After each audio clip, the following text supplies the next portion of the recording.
በታዋቂው ኒው ኢንግላንድ ጆርናል ኦፍ ሜዲሲን ላይ የወጡ በጣም ውስብስብ የህክምና እንቆቅልሾችን እንዲፈቱ የዓለማችን ምርጥ ሐኪሞችና አንድ አዲስ የኤአይ ስብስብ ተጋብዞ ነበር። ውጤቱ ሲመጣ ያልተጠበቀ ከመሆኑም በላይ በጣም አስደንጋጭና አስገራሚ ነበር። ምክንያቱም ኤአዩ የሰው ሐኪሞች ጨርሶ ሊደርሱበት ያልቻሉትን እጅግ ከፍተኛ ውጤቶችን በማስመዝገቡ ነው። ልብ በሉ፣ ይህ በዓለም አቀፍ ደረጃ ተቀባይነት ካለው የስታንፎርድ ዩኒቨርሲቲ የ2026 ኢንዴክስ ሪፖርት የተወሰደ ሳይንሳዊ እውነታ ነው። በዛሬ ቪዲዮአችን ሐኪሞችን ያስደነገጠው ይህንን አስገራሚ ውጤትና የአዲስ ቴክኖሎጂ ወደፊት ወደ ሆስፒታል ስንሄድ ህይወታችን እንዴት ሊቀይር እንደሚችል አጠር አድርጌ እነግራችኋለሁ። ለቻናሉ አዲስ ከሆናችሁ ሰብስክራይብ በማድረግ ጀምሩ። ወደ ቪዲዮ። እሺ፣ ሐኪሞችን ይህን ያክል በጣም ያስገረመውና ያስደነገጠው ጉዳይ ምን ቢሆን ነው?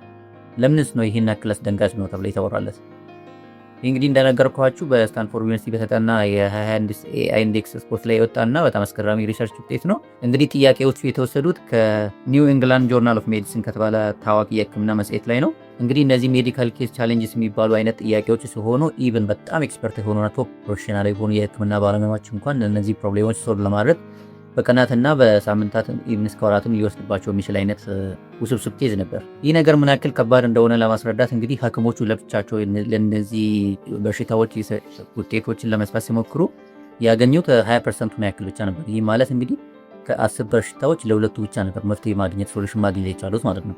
ይህም እንግዲህ ምን ያክል ከባድ እንደሆነ ኬዞቹ ምን ያክል ከባድ እንደነበሩ የሚያሳይ ነው ማለት ነው። በተቃራኒው እንግዲህ ማይክሮሶፍት የሰራቸው ኦፕን ኤአይ ዲያግኖስቲክ ኦርኬስትሬተር የተባለው ሲስተም ግን ከ10 ውስጥ 8 ተኩል ወይም ደግሞ 85.5% አካባቢ ማለት ነው የሚሆኑትን በትክክል መለየት ችሏል፣ የነዛን በሽታዎች ኬዝ ማለት ነው። ይህ ማለት እንግዲህ ኤአይዎች ከሰው ልጆች በ4 እጥፍ የተሻለ ሆኖ ተገኝተዋል ማለት ነው። እንግዲህ ይህ ውጤት የተመዘገበው በኦፕን ኤአይ ኦ3 በሚባለው አዲስ ቴክኖሎጂ ነው። ኦ3 የሚባለው ሞዴል ከሌሎች ኤአይ ሞዴሎች በተለየ መልኩ በሪዝኒንግ ሞዴል የሚሰራ ነው፣ በማሰብ የሚሰራ ነው ማለት ነው። ሌሎች ኤአይ ሲስተሞችን ሪዝኒንግ የሚባለው ካፓቢሊቲ ነው የሚቀራቸው። እዚህ ጋር ግን ሪዝኒንግ ካፓቢሊቲ የተጨመረላቸው ኤአይ ሞዴሎች ናቸው ማለት ነው። እንግዲህ ይህንን የኤአይ ስብስብ ወይም ደግሞ ኤአይ ኦርኬስትሬተር የሚባለው ማለት ነው ልክ እንደ አንድ የሜዲካል ዳይሬክተር ወይ ደግሞ የሆስፒታል አስተዳዳሪ አካላችሁ መውሰድ ትችላላችሁ። የትኛውም ኤአይ ምን መስራት እንዳለበት ያውቃል። የትኛው ኤአይ ደግሞ ምርመራ ማድረግ እንዳለበት ያውቃል። የትኛው ኤአይ የምርመራ ውጤት ማንበብ እንዳለበት የሚያውቅ ኤአይ ኦርኬስትሬተር ነው ማለት ነው። ይህ የተቀናጀ ስራ ነው እንግዲህ ውጤቱን ከፍ ያደረገው። እስቲ ኤአይ እንዴት ነው ይህንን ከፍተኛ የሆነ ውጤት ሊያስመዘግብ የቻለው? የዚህ ትልቁ ምስጢር እንግዲህ ኤአይ ሲስተሞች ለየብቻቸው መስራቱን ትቶ አንድ ላይ መጥቶ በቡድን መስራት መቻላቸው ነው። ይህም እንግዲህ መልቲ ኤጀንት ኤአይ ሲስተም ይባላል።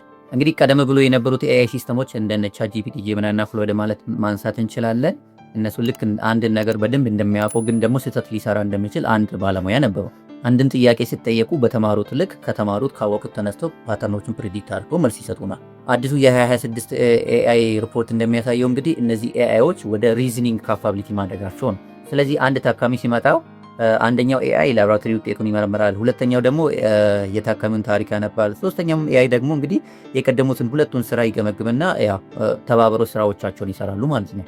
ሌላው በጣም የሚገርመው ነገር ደግሞ እንግዲህ እነዚህ ኤአይ ሲስተሞች ኤጀንቶች ማለት ነው ውጤቶቹን ዝም ብሎ አይቀበሉ። ውጤቶቹን ዝም ብሎ መቀባበል ሳይሆን ውጤቶቹ ላይ ይከራከራሉ፣ ሪዝን አውት ያደርጋሉ። ለምንድን ነው እንደዚህ የሆነው?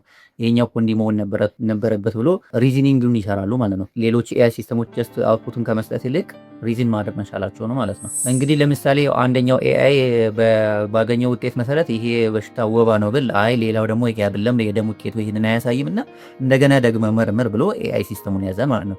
ከዛም ያን ደግሞ እንደገና ይመረምርና ሪዛልቱን ይቀባበላሉ። ከዛ ባገኙት በኖሌጃቸው ሪዝን አውት ያደረጉ አላይንስ ያደርጉ ነው ወደ ቀጣዩ ሶሉሽን የሚሄዱት ማለት ነው። አላይመንቱ በእነዚህ ኤአይ ኤጀንቶች መካከል ሲሆን ነው ወደ ቀጣዩ ወደ መድኃኒት ማዘዙም ይሆናል፣ ወደ ሌላ ኔክስት ምርመራም ሊሆንም ይችላል ህክምናው የሚሄዱት አላይመንቱ ሲኖር ነው ማለት ነው። ሪዝን ያደርጉና አላይን ሲያደርጉ ሲስማሙ ነው ማለት ነው ቀጣዩ አክሽን የሚወስዱት። እንግዲህ በዚህ ሪፖርት እንግዲህ እነዚህ ብዙ ኤአይ ሲስተሞች አንድ ላይ ሲሰሩ ስህተት የመስራት እድላቸው በ60% ቀንሶ ታይቷል። ለዚህም ነው እንግዲህ በህክምና ውጤቱ ላይ 85.5% ያክል ሰክሰስ ሬት ያመጡት ማለት ነው። ያው እንደሚታወቀው እንግዲህ በእውነተኛው ሆስፒታልም ቢሆን አንድ ሐኪም ሁሉንም ነገር አይደለም የሚሰራው። የልብ ሐኪም ሌላ ነው፣ የውስጥ ደዌ ሐኪም ሌላ ነው፣ የሳምባ ህክምና የሚሰጥ ሐኪም ሌላ ነው።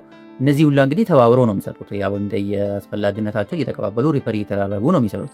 እንግዲህ አዲሱ የኤአይ ሲስተም ይህንን የሰው የሐኪሞች መሀል ያለውን የመተባበርን ወደ ኮምፒውተር ሲስተም በኤአይ በኩል አምጥቶታል ማለት ነው። እንግዲህ እያንዳንዱ ኤጀንት ለአንድ ለተወሰነ ሙያ ነው የተሰለጠነው። ሁሉም ስፔሻላይዜሽን አላቸው ማለት ነው። እንዲህም ሆኖ እንግዲህ እንደዚህ አንድ ሐኪም እንደሚታወቀው በአጭር ጊዜ ውስጥ በጣም ትልቅ መጽሐፍቶችን የህክምና መጽሐፍቶችን አንብቦ መጨረስ ስለማይችል እና እነዚህ ኤአይ ሲስተሞች ደግሞ ብዙ ኖሌጅ ስላላቸው በአንድ በሰከንዶች ውስጥ በጣም ብዙ ነገሩ አናሊሲሶችን መስራት ስለሚችሉ እነዚህ ኤአይ ሲስተሞችን ተጠቅሞ አውትፑቱን ያመጡታል። ግን አፍተር ኦል ፋይናል ዲሲሽኑን የሚሰጠው የሂውመን ዶክተሩ ነው ማለት ነው።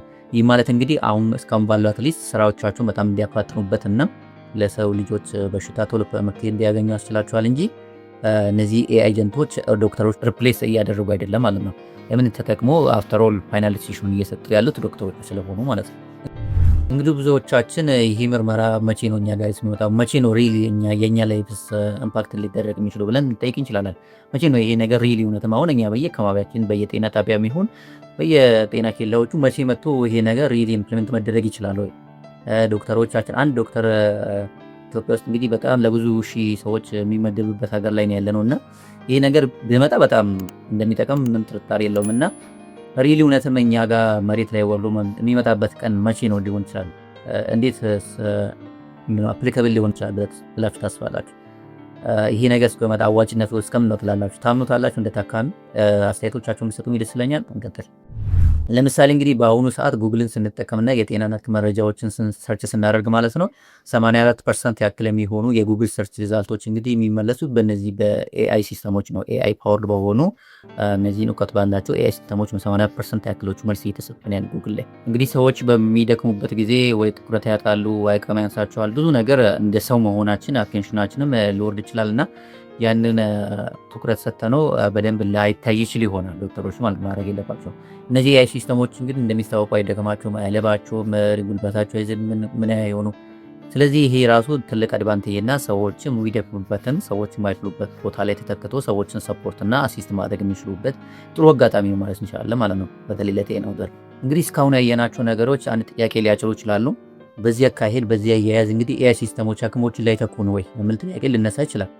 ይተካል ወይስ? እናንተስ ምን ታስባላችሁ? ሐኪሞቹ ሊተኩ ይችሉ ይሆን እነዚህ ኤአይ ሲስተሞች? ለምን በጣም ከሐኪሞቹ በላይ ፐርፌክት የሆነ ውጤቶችን እያስመዘገቡ ከሆነ ዋይ ኖት? እንግዲህ ሪፖርት አንድ ግልጽ የሆነ መልስ አስቀምጧል ለዚህ ኬዝ ማለት ነው። የመጀመሪያው ኮንሰፕት ሲነርጂ የሚባለው ኮንሰፕት ነው። 1 ሲደመር 1 እኩል ይሆናል 3 የሚለው ኮንሰፕት ማለት ነው። ጥናቱ እንደሚያሳየው እንግዲህ ሐኪሞቹ በብቻቸው ሲሰሩ ያላቸው ውጤት ዝቅተኛ ነበረ። ኤአይን ብቻውን ሲሰራ የተወሰኑ ስህተቶችን ይሰራል።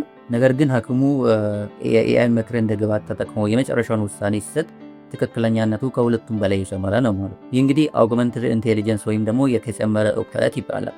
ሌላው ደግሞ ርህራሄና ስነ ምግባር ማሳየት መቻል ላይ ነው። እንግዲህ እንደሚታወቀው ኤአይ መረጃዎችን በፍጥነት ሊተነትን ይችላል። ነገር ግን የታካሚውን ውስጥ ስሜት መረዳት አይችልም። አንድን ከባድ የጤና ሁኔታ ወይም ደግሞ መርዶም ሊሆን ይችላል። አንዳንድ በሽታዎች እንደ መርዶ ስለሆነ የሚነገሩት እንዴት ለታካሚ ምን ነገር እንዳለባቸው ከኤአይ ሲስተሞቹ ይልቅ ሰዎች ናቸው የሚረዱት። ሕክምና ራሱን የሆነ ሳይኮሎጂካልም ሌላም ፓርት ስላለው ያንን ሳይኮሎጂው ጠብቆ የዛን ሰው ስም ተረድቶ ያንን ነገር ለማስረዳት እና ለማሳወቅ እንኳን የሰውን እንቆት ሪል የሆኑ ዶክተሮች አስፈላጊ ናቸው ማለት ነው። ከኤአይ ሲስተሞች ኤአይ ሲስተሞች አምሶሪ ምናምን ብሎ ጀስት ሊነግር የሚችል ሆነ ግን ውስጣዊ ስሜቱን ተረድቶ ማድረግ የሚችሉ ዶክተሮቹ የተሻሉ ናቸው ማለት ነው። በዚህ ኬስ የትኛው ህክምና መቅደም አለበት የሚሉትን እነዚህ የሞራል እና የህሊና ጥያቄዎችንም መመለስ የሚችሉት ዶክተሮቹ ናቸው። ምንም ቢሆን ይህ ሪፖርት እንደሚያሳየው እንግዲህ አሁን ላይ ኤአይ መጠየቅ መቻል ማለትም ደግሞ ኤአይ ፕሮምፕቲንግ የሚባለው ራሱ ትልቅ ጥበብ እየሆነ መምጣቱን ነው።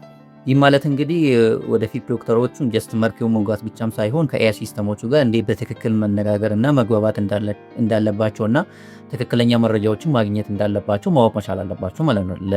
ለሞር ኤፌክቲቭ እና ፕሮዳክቲቭ ለሆነ ስራቸው ማለት ነው። ስለዚህ ኤአይውን እንደ መነጽር ነው የምናየው እንጂ አይናችን እንደሚተካው ነገር አይደለም የሚሆነው ማለት ነው። በተጨማሪም ደግሞ ኤአይ ሲስተሞች የፈለጉትን አይነት ስህተት ቢሰሩ እንኳን የመጨረሻውን ፊርማ እና የመጨረሻውን ውሳኔ የመስጠቱ ኃላፊነት በዶክተሮቹ ላይ ነው የወደቀው ማለት ነው። ምክንያቱም እነዚህ ኤአይ ኤጀንቶችን ተጠያቂ ለማድረግ ኦልሞስት በጣም ከባድ ስለሆነ ማለት ነው።